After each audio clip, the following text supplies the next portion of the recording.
Chicken கிரேவியே தோத்து போற அளவுக்கு மீல் மேக்கரை வச்சு சூப்பரா ஒரு கிரேவி பண்ணலாமா? சிக்கன் கிரேவி அளவுக்கு இதோட டேஸ்ட் ரொம்பவே சூப்பரா இருக்கும். பூரி, பரோட்டா, சப்பாத்தின்னு எல்லாத்துக்குமே இது அல்டிமேட்டா இருக்கும். அதுக்கு ஒரு மிக்சர் ஜார்ல சின்ன வெங்காயம், பூண்டு, இஞ்சி, தக்காளி, துருவின தேங்காய், சோம்பு, முந்திரி, கொஞ்சம் கசகசா சேர்த்து நல்லா நைஸா அரைச்சுக்கோங்க. ஒரு பிரஷர் குக்கர்ல தேவையான அளவுக்கு எண்ணெய் சேர்த்து கரம் மசாலா, பொடியா நறுக்கின பெரிய வெங்காயம் சேர்த்து நல்லா வதக்கி அதனோட கருவேப்பிலை, ஊற வச்ச மீல் மேக்கரை நல்லா தண்ணி பிழிஞ்சிட்டு சேர்த்துக்கோங்க. இப்ப நம்ம அரைச்ச மசாலா அதனோட சேர்த்து நல்லா பச்சை வாடை போற வரைக்கும் நல்லா வதக்கி விடுங்க.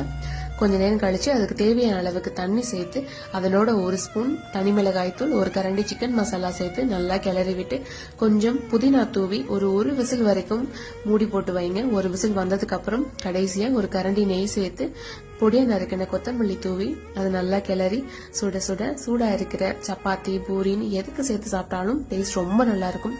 கண்டிப்பா ட்ரை பண்ணுங்க. எல்லாரும் ரொம்ப விரும்பி சாப்பிடுவாங்க.